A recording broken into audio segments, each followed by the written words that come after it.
Hello and welcome to episode of the Bubbs on Sports podcast. Today is Friday, September 22nd. Hope everyone's having a good day so far and a good rest of their day yesterday. It is in fact Friday, September 22nd here today.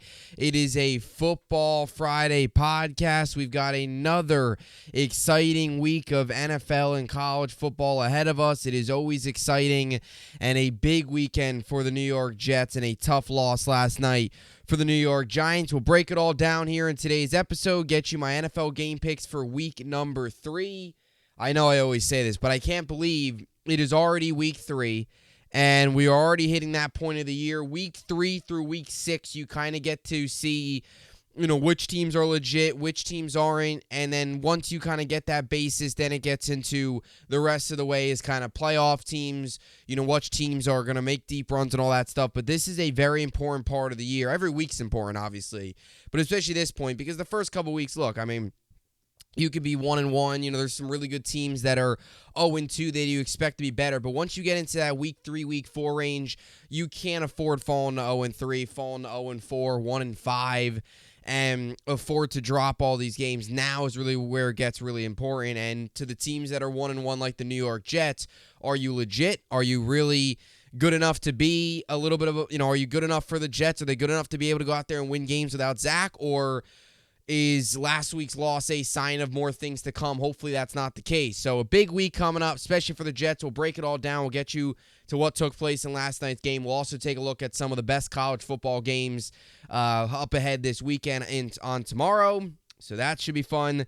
Got a couple really, really big games tomorrow. A couple really exciting games tomorrow to look out for, as it should be a great Saturday of college football and a full Sunday of the NFL. So we'll get into that right now. So for game picks, I enter this week at 20-12. I went 12-4 overall last week. Yesterday, I did predict the game correct. I had San Francisco winning. I had them winning by a lot. I think my prediction was like 31. I think it was like 31 or 34 to like 16 or 13, something like that.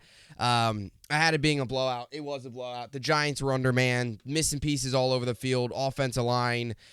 Missing Saquon was obviously the biggest piece. They've struggled even with those guys. The Giants are 1-2. They're struggling. They're not even just missing pieces. They went on the road to a San Francisco team that's really good. So no surprise there. Niners dominated. Brock Purdy played well. Went out there, got the ball, spread the ball around. Christian McCaffrey was great as always. 18 carries for 85 yards and a touchdown.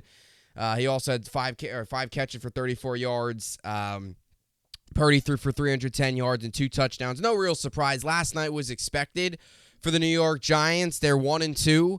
They're now staring a really difficult schedule coming up where they've got Seattle, Miami, and Buffalo, their next 3 games, 2 of those on the road. So the Giants have to find a way to get going because they cannot afford to lose all 3 of those games. They've got to find a way to at least take one of those 3 games, get to 2-4 coming out of those games. Then you have a winnable game against the Commanders, despite them being 2-0 and all that. And then your schedule starts to lighten up a little bit after that. So it's important there for the Giants. But we talked about this with this Giants team, it being a really rough schedule, and they're having to find ways to play at least 500 football until they get to a little bit of that weaker point of their schedule later on in the season. And right now, they're not playing well. They've played 12 quarters of football, and for the most part, 10 of those 12 quarters have been ugly. I mean, let's be honest here. Last night, they didn't play well. Sunday night of week 1, it was a complete disaster against Dallas, where they lost 40-0. And then they played the second half well against Arizona. So the reality is, although, you can look at the Giants' schedule and say, oh, it's tough, all that stuff, which is fine. And you could say, oh, they're only 1-2, tough schedule, short week, injuries Thursday night. That's fine. But the reality is, they played some really bad football to start. I mean, they were 30 minutes away. I mean, they're 30 minutes away right now from being 0-3 and staring 0-5, 1-5 in the eyes with 3 tough games coming up starting next week against Seattle. This is a team that's played 12 quarters of football. 10 of them have not been good. And that's just the reality. I'm not taking away a victory from the Giants because a win's a win in this league. And anytime you win in the NFL, it's great no matter how you do it, whether you do it 3-0, whether you win 30-10, whether you win on a game-winning field goal, blow the team out, whether you come back like the Giants did. A win's a win, and I always say that. But the reality is they've played 12 quarters of football. 10 of them have been bad, and they're 1-2, and they've got a tough schedule coming up like the way they've started. And they haven't matched up well against two of the better teams, let alone in the NFC, but in football. And we talk about how much have the Giants closed the gap this year. Well, it doesn't look like they closed the gap with Dallas much. And last night they got blown out of water. Again, I know they're dealing with injuries, but let's be honest here. Even if they were healthy, do you really think they win that game? So I'm not saying panic for the Giants, but certainly some concerns coming out of week number 2 because the reality is you're 1-2 and the schedule doesn't get any more easier. And that's the same case with the Jets. Tomorrow, in my eyes, or Sunday rather, is a must-win for the New York Jets. You got to go out there and get the job done. You lose tomorrow or Sunday. I don't know why I keep saying tomorrow. You lose Sunday. I don't think you're going anywhere this year. Not saying last night was a must-win for the Giants, but they got to play a lot better because they can't afford 1-4, 1-5. It's easily possible. That's not a knock so much on the Giants, more of the teams they play coming up are really good. Just like the teams that they've played, they haven't matched up well against the good teams. They've gone outscored 70-12 against the Niners and the Cowboys. Not a good look. So a rough night last night for the shorthanded New York Giants on the road. All right, so now I move on to my NFL game picks for the week. I'll try to be short and sweet on every game and get you set up for the week ahead. As I mentioned, last week I went 12-4 on my picks, so it was a good bounce-back week after an 8-8 week number 1. I'm 20-12 going in, technically 21-12 counting last night's game, but not counting last night's game, 20-12 entering this week. So 8 games up, technically 9 games up on 500 for my game picks. So let's get into another full Sunday slate. So we'll start here. Ravens, Colts. Ravens 2-0, Colts 1-1. Ravens at home, 8-point favorites, fresh off of a division victory against the Cincinnati Bengals and Joe Burrow. I'll take Baltimore in this game. Obviously, the big loss is Indy, and that is big loss for Indy, rather, and that's Anthony Richardson. Looks like Gardner Minshew will start this game. I think Gardner Minshew's solid. I think he's played well in the 2 games that he's came in, because he came in week 1, came in week 2 against Anthony Richardson. It's been unfortunate to see Anthony Richardson get banged up, especially last week, because I'll admit he's been a lot of fun to watch. Seeing him on Red Zone, he's been a lot of fun. And I seem to be wrong off the bat here with Anthony Richardson. I had some concerns about him. I thought his mobility was a legitimate threat. We all knew that, but what about the arm? What about his ability as a legitimate passer, pocket guy?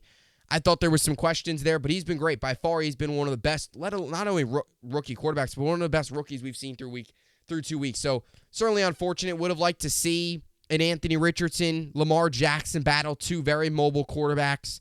But we'll see a little Gardner Minshew Ravens action. Either way, even if Richardson was playing, it's a tough road environment. It's a 2-0 Ravens team. They're a really good team, really solid defense.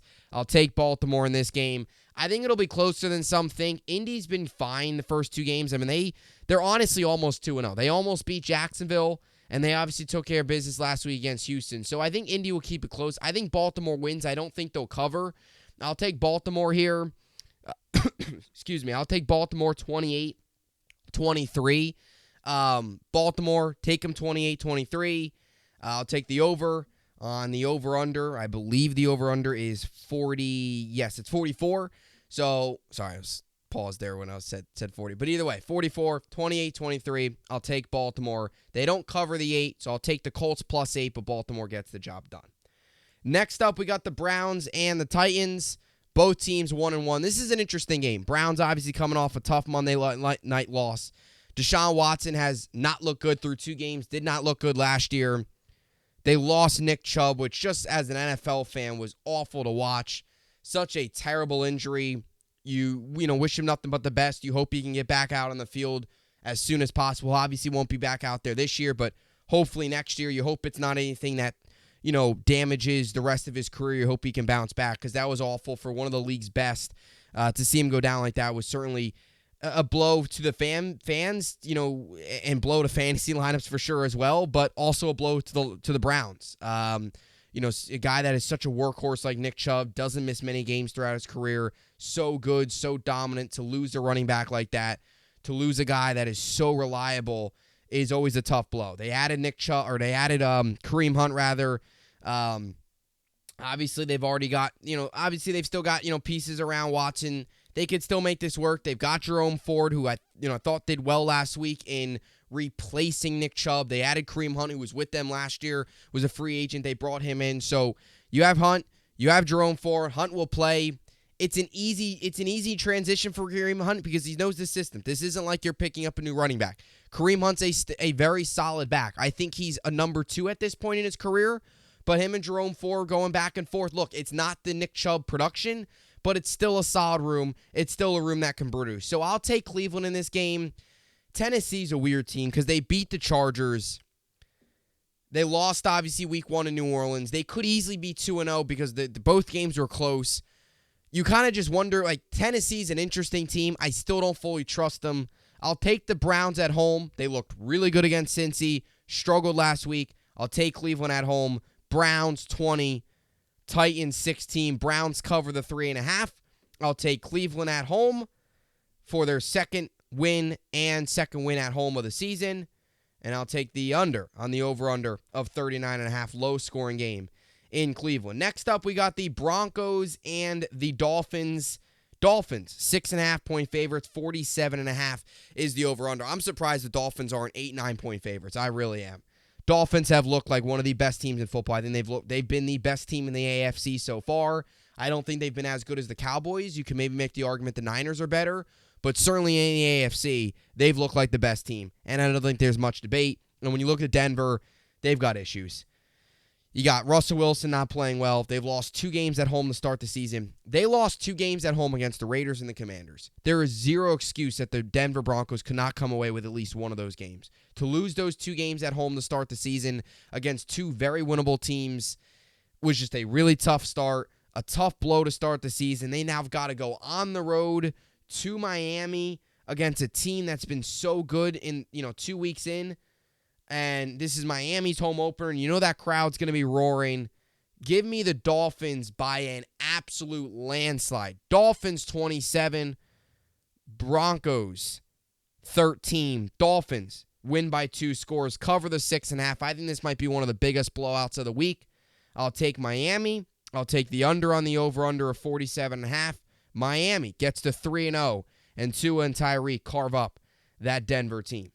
Next up, we got the Bills and the Commanders. So last week, I thought the Bills-Raiders game was going to be close. And for a little bit there in the first quarter, I was watching that game, and I'm like, this might be a close game because the Raiders drove down, scored their first drive. They were up 7-0. And I was thinking to myself, okay, we might actually have ourselves a game. There was one point there, too. It was tied up at 10-10. And then the Bills completely dominated. I thought it was going to be a really close game. The Bills kind of shut people like me up. They shut a lot of other people in the media up saying, oh, maybe this team's not going to have a good year, maybe some overreactions after week 1. They enter this game as 6-point favorites, over-under set at 42.5. Again, when you look at this Commanders team, you question, are they legit 2-0, or is this a team that beat 2 teams that aren't great? They took care of business against Arizona, took care of business against Denver. Again, not taking away any wins because a win's a win, but is this Commanders team really legitimate 2-0? And are they ready to go out and beat teams like Buffalo? I don't think so. I think this game will be close. I think the Bills will cover 6. I don't think this is going to be a wild 2-score blowout. I think it'll be closer than some think. I think it's probably going to be shouldn't say a 2-score blowout.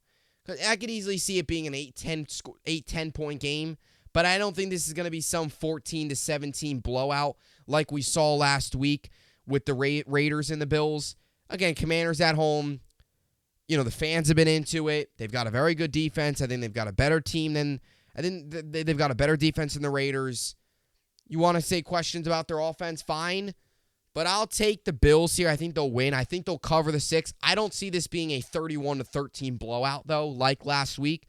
I'll take Buffalo. I'm not going to go against Buffalo. Last week, I said, Raiders, this game's going to be close. And they went out and beat them, 38-10? So I don't see that happening this week. I'll take Buffalo 27, Commanders 20. Close, cover. Bills cover the 6. Not a blowout. Bills get the win. Commanders stick around, but Buffalo leaves with a W. I'll take the over on the over-under of 42.5, and the Bills get to 2 straight wins, 2-1 on the season. Next up, Lions-Falcons. This is an interesting game. Falcons 2-0. Lions, who I think are clearly the better team, 1-1. But record-wise, you take the Falcons here. Now, Lions coming off a tough loss in overtime against Seattle after that really big emotional victory on the road in Kansas City. A big game for Detroit early in the season. All this hype, all this anticipation around a Lions team.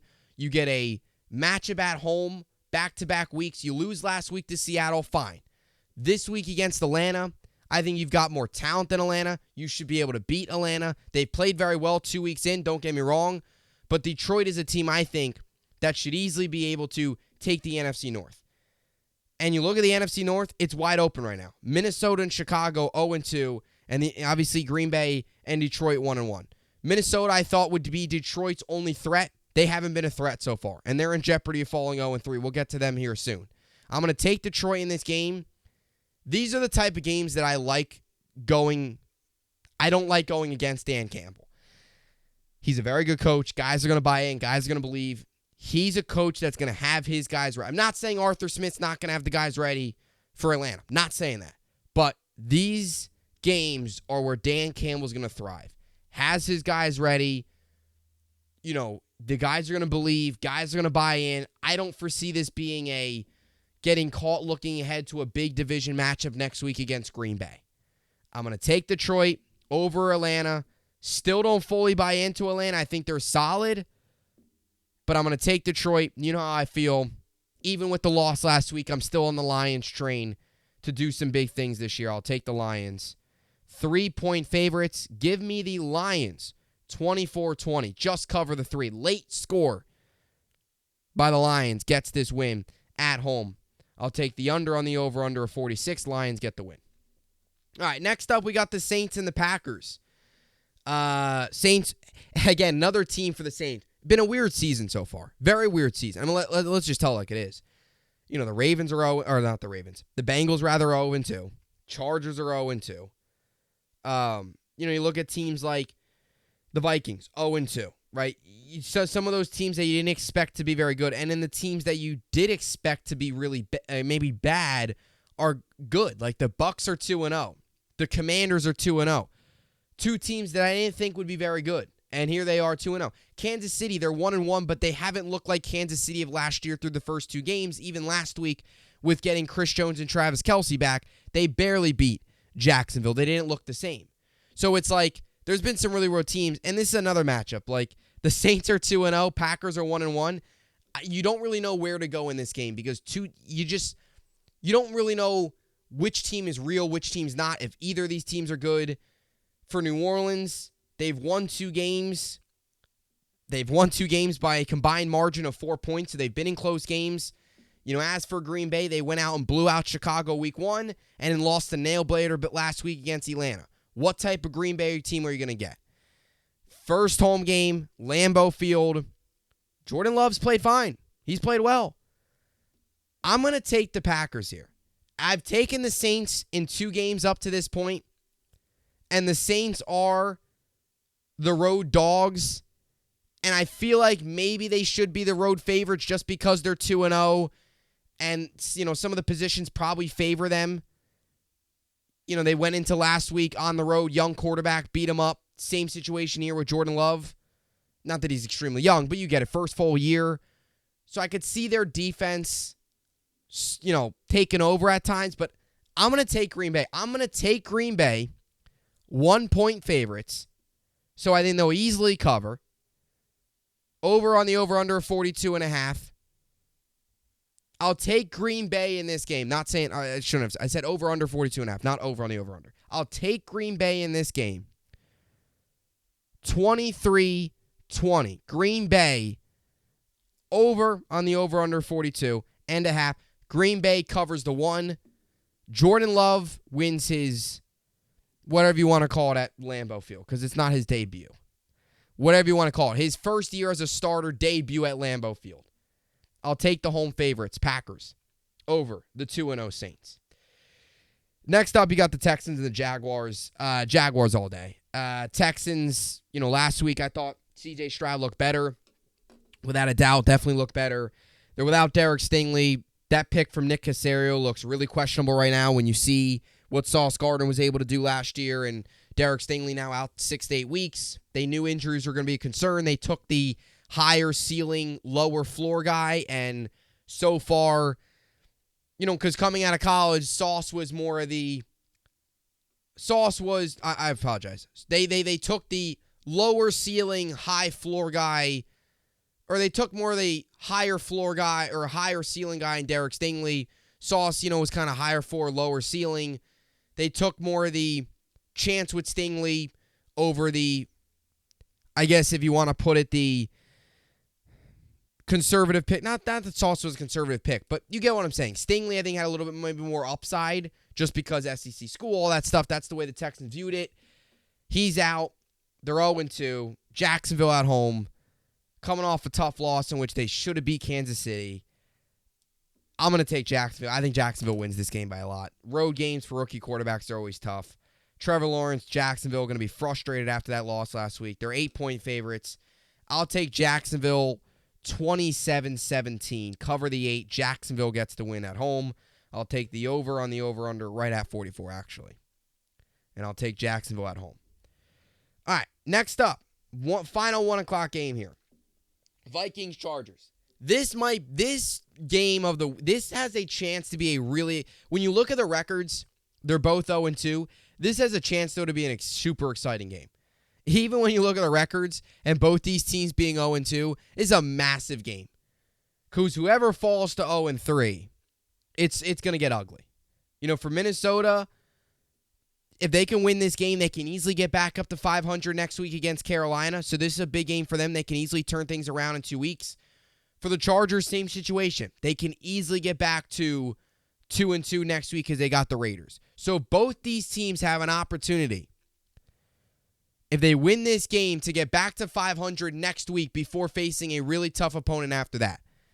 Now, both these teams, if they lose this game, they could find themselves in a really tough spot in about 2 weeks. Because even if they win next week, they could be staring 1-4 right in the face. Because the Chargers in 2 weeks got Dallas, and the Vikings in 2 weeks have Kansas City. This is a massive game for so many reasons. You can't afford to fall 0-3, causing next week's game being an absolute must-win.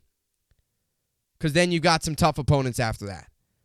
Very interesting game. On paper, you see 2 0-2 teams, and a lot of times you say to yourself, yeah, don't put this game on the TV. But this, I think, is going to be a highly entertaining game. Two offenses that showed out. I mean, like the Vikings, for example, last week, they put up 28 points. Sure, it was late. Week 1, they didn't play great. The Chargers, through 2 games, they've been great on offense, pretty solid on offense, but they've lost both games, 27-24 and 36-34. They could easily be 2-0. And for that reason, I'll take the Chargers. I think the Chargers have shown you more good despite losing 2 games than the Vikings have. I thought the Vikings Week 1 game was a legitimate disaster against Tampa at home. Week 2, fine. You want to say, they lost on the road to Philly. That's to be expected. Primetime Kirk, although he played well. But you don't expect them to win in primetime like that. Not surprised. Chargers, I feel like they've looked better. They're the better 0-2 team, I should say. I don't know if there's a way to say, they've looked better in their losses, because that's not a right way to put it. If you lose, you're obviously not playing well enough. They're the better 0-2 team. I'll take the Chargers on the road. They're obviously the 1-point road dogs. I'll take the Chargers 31-28. I think it's 31-30. Give me the Chargers +1, winning by 1. I'll take the Chargers on the road. I'll take the over-under, whatever that might be, because I'll have this one as a high-scoring affair. I think this should be a shootout from these 2 teams. All right, next up, we've got the Seahawks and the Panthers. 4 o'clock games here. Give me the Seahawks. Panthers 0-2. Bryce Young has not looked great. Offensive line for them is ugly, especially run game. And haven't been able to get Miles Sanders really going. The Panthers' offense has struggled. And again, I talked about it. Obviously, Bryce Young, he's out, but he's out this game, so you'll get Andy Dalton starting. But the offense hasn't looked good. It's to be expected for a young team. They're in a very similar situation like the Texans. Their offense is struggling. For some reason, the Colts and Anthony Richardson have been able to figure it out, but Other than that, the Bryce Young and C.J. Stroud have not been able to up to this point, and the Seahawks are 1-1. Home, road game tough for a team like Carolina. In Seattle, 12th man, always a tough place to play. Seattle, 5.5-point home favorites, over-under set at 42, coming off a big win last week over Detroit. In overtime, I'll take Seattle 27-17. Give me Seattle by 10. Covering the 5.5 over on the over-under of 42. Dallas, Arizona. The question in this game is how many points does Dallas put up?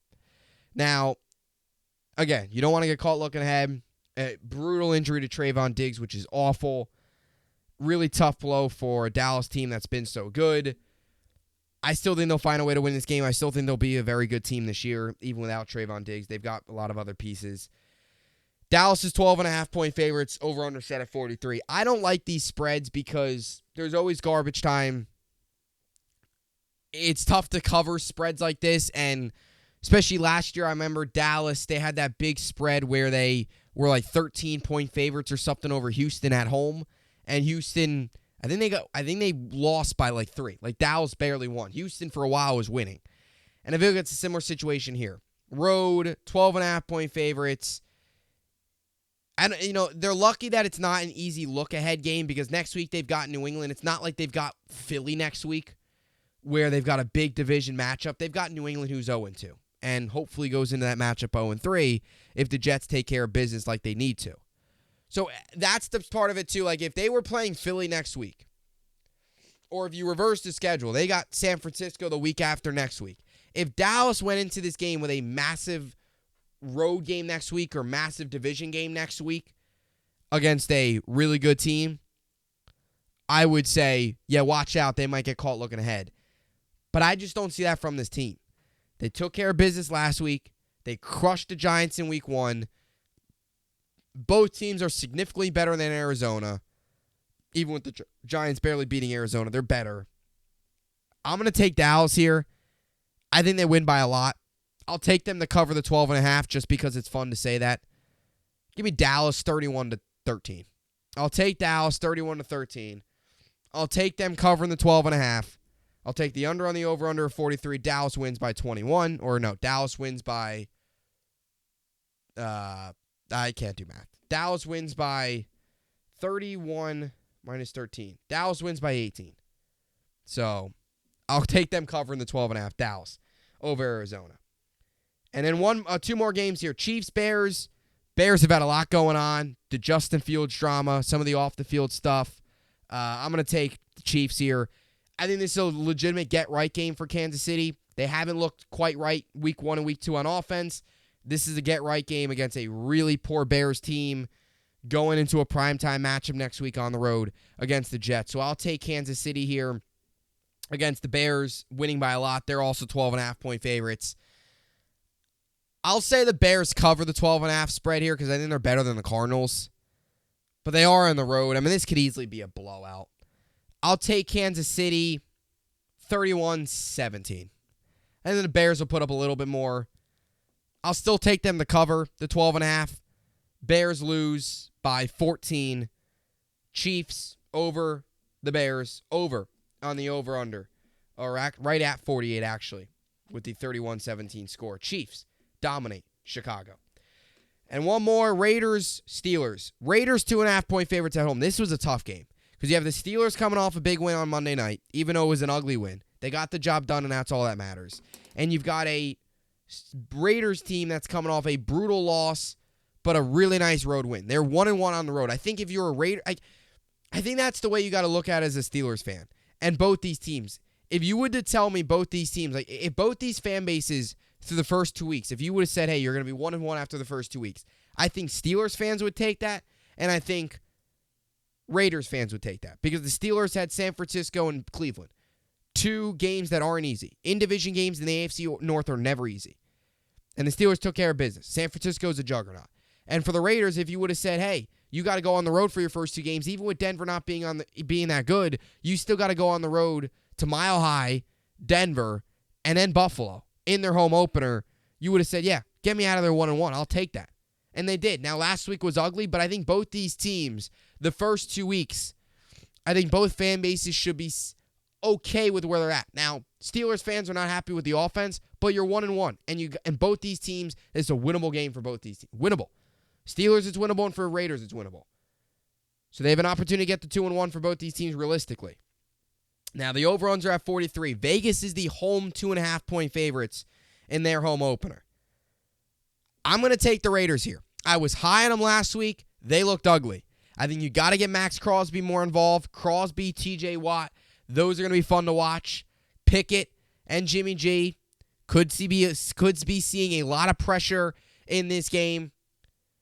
I just like the Raiders' offense a little bit more than Pittsburgh. They're at home. I'm going to take the Raiders at home here. They're the home favorites. Haven't loved what I've seen from the Steelers' offense. I'll take Vegas at home. Raiders in a lower scoring 23-17 victory. Raiders over the Steelers. I'll take the under on the over-under of 43, and I'll take Vegas to cover the 2.5, and I'll take the Raiders at home. All right, so these are my picks for the weekend. Ravens winning, Browns winning, Dolphins winning, Bills winning, Lions winning, Packers winning, Jaguars winning, Chargers winning, Seahawks winning, Cowboys winning, Cowboys winning, Chiefs winning. And then to finish things out, I've also got the Raiders taking care of business at home against Pittsburgh. So that now leaves me for one final game, and that is the Jets-Patriots on Sunday, 1 o'clock, MetLife Stadium, the first of 2 in a row for the Jets at home on Sunday, and then next Sunday in prime time against Kansas City. But you got to take it game by game. The only focus right now is on New England, and all I ask, come away with a victory for 2 reasons. Number one, you lose this game, your schedule, it doesn't get easier, and it gets ugly. 2 straight losses with Zach. If he doesn't play well, the fallout from this game would be really tough. Number 2, can you beat New England?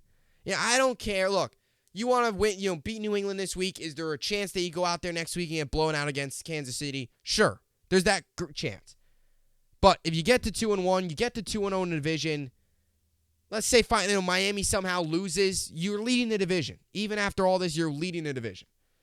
Find a way. New England is not a good team. And I'll tell you like it is. They're not.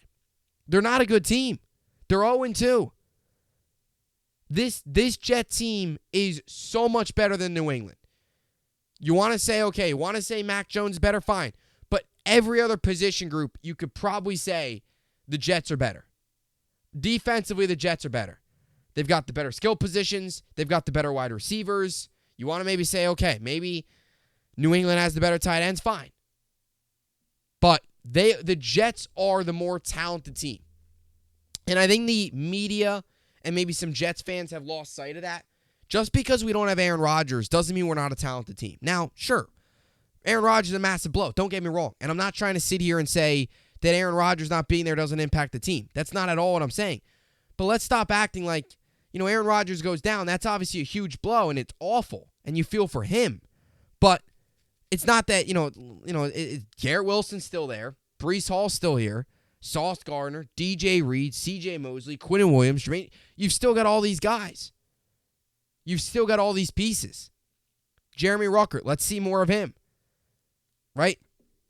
So, let's not act like all these playmakers with Rodgers have also all disappeared. This team's still talented. They've got to find a way at home. You've got to beat New England. Enough of this every year, New England finding a way to win. At some point, it's got to change. You're the better football team by a lot. You're the more talented football team by a lot. Play competent football, and that's the message to Zach. Let it rip a little bit. You want to get the run game going. I know the weather's not going to be great, so it might force them to run the ball a lot and keep it on the ground with the weather. And they've got to be better than it was last week, and the offensive line is certainly concerned, especially against Matthew Judon, so there are challenges here. But, in my eyes, too, let it rip with Zach a little bit. Let open up the playbook. Roll them out a little bit. Let them throw it deep. Give them some chances. Try and find a way to put some points up. You expect the defense to have a bounce back week. I'd be shocked if we're sitting there on Sunday watching Mac Jones in New England run up and down the field like Dak Prescott and CeeDee Lamb and the Cowboys were able to do. The talent discrepancy is way different, and you're at home this time. To the people going, make as much noise as you can. It's not going to be like Monday night, but you've got to rally around this team, and that's the mindset of Jet fans. Whether you like Zach, whether you think Zach's good or don't think he's good, you got to cheer for him. You got to root for him. You got to rally behind him. You've got to. You have to rally around him. And you got to give him a chance. You can't you can't go into this matchup being like, "Oh, we're done." Sure, it's not going to be easy, no doubt about it, but you've got to find a way to come away with a victory. Come away with a victory, you feel a lot better. Now, I'm not saying if you win this game, you go out there next week and beat Kansas City. No, it probably doesn't happen, but you're 2-1 and you're 2-0 in the division if you win this game. And I think that's, with everything that's gone on through the first 3 weeks, if you walk away from this game and celebrating a victory Monday, no matter how you get it done, you're 2-1. And at the end of the day, that's all that matters. Get the win. This is a must-win in my eyes. I don't like to call week 3 games must-wins because it's week 3. Games that become must-wins are more so late in the year, where my view of a must-win is if you win, your season's still on or you're still in playoff contention. If you lose, it's over. But I think this game's a must-win for other reasons. In terms of Zach Wilson, it's a must-win. If Zach can win this game playing complimentary football, I think, puts some confidence, gives him confidence, maybe gives his fan base a little bit of confidence of, okay, he can do it. He can go out there and play well. But if the opposite happens, you're scrambling again for answers. And then you have Kansas City coming to town next week. And you're looking at 1-3, and we know how that is. 1-3, it's only uglier from there. Let's be honest here. This is a must-win. You got to beat New England. Just start with that. Beating New England. Can you beat New England? This was a season where New England was irrelevant. Irrelevant. And they still should be irrelevant. There's no reason New England should walk out of there with a win. I don't care how good or bad Zach Wilson is. Run the ball, play defense, and find a way to win. You did it against Buffalo. Buffalo is so much better than New England. So much better. No excuse for the Patriots to come into your building and beat you again. No excuse. There's no excuse. The excuses are out, especially for this team, Zach Wilson. You want to say last week was an excuse of, road game, really good team, really good defense, well coached, fine. You can't use that same excuse again because you're at home and it's not a good football team that's coming to town. That's the reality. So, 1 o'clock, MetLife Stadium, New England 2.5-point road favorite. So the Jets are the home dogs for the second straight time this season, which I kind of like. I like being underdogs at times. Everybody's expecting the Jets to lose this game. Take care of business. Over-under set at 36. I think this will be a low-scoring game. When it looks at ESPN Analytics, is giving the Jets a 54.7% chance to win. New England a 44.9% chance to win. Hopefully that 54.7% chance for the Jets turns into 100, and the Jets are walking off the field with a W. I'm going to take the Jets here. I feel a lot better, actually, going into this game than I did last week. I did not feel good about going into last week's game, I'll be honest. I mean, I gained a little bit more confidence as the week went on just because you always talk yourself into a win. Before the game starts every Sunday, you always find a way to talk yourself into, hey, we can win this game. But this is a game you should win. You should win this game. You should. This is, even with Zach, you should win this game. They're not a good team. They are not good. Now, they're not as bad as the Cardinals, but the Patriots, and I'm not trying to be cocky, but that's the reality. That's why it's so frustrating when this team continues to lose to New England. And you're at home. Take care of business. Start fast. New England doesn't. Start fast, get a lead. Put Zach Wilson in the best spot possible. Don't start down early. And go out there and pick up a much-needed W. And get to 2-0 in the division. I'm going to take the Jets. 17-13. Jets plus 2.5. Get the win at home. I'll take the under on the over-under of 36. It should be rainy. Weather's not great. Even if the weather was better, I still think this is going to be a ground and pound. Neither team with any explosive offense. Two teams with solid defenses. Jets ground and pound. Get the job done. Block up front. Win the trenches. And take care of business. And get the 2-1 on the season. And snap this brutal 14-game losing streak against New England on Sunday. Jets, Jets. And take care of business and walk away with a W. So that'll do it for an episode of the Bubbs on Sports podcast. We'll be back here on Monday recapping it all. Hopefully, we're sitting here on Monday recapping a New York Jets victory. I can't take another loss. If you lose on Sunday, it would be demoralizing for so many reasons. So let's not even go down that road. Let's go down the victory road. Let's enjoy the victory Monday, take care of business, and then focus on Kansas City coming to town after that. Let's go, Jets.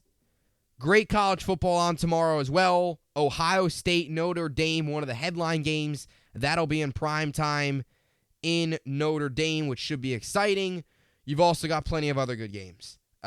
You've got Penn State, Iowa, which should be a great game. Penn State at home, Iowa on the road. Oregon State, Washington State, little Pac-12, the only two teams remaining. That'll be a matchup there to watch as well. Ole Miss, Alabama, top 25 matchup. UCLA, Utah, top 25 matchup. Colorado, Oregon, that'll be one of the biggest ones. ABC, 3:30 tomorrow. Deion Sanders, I would say his biggest test up to this point.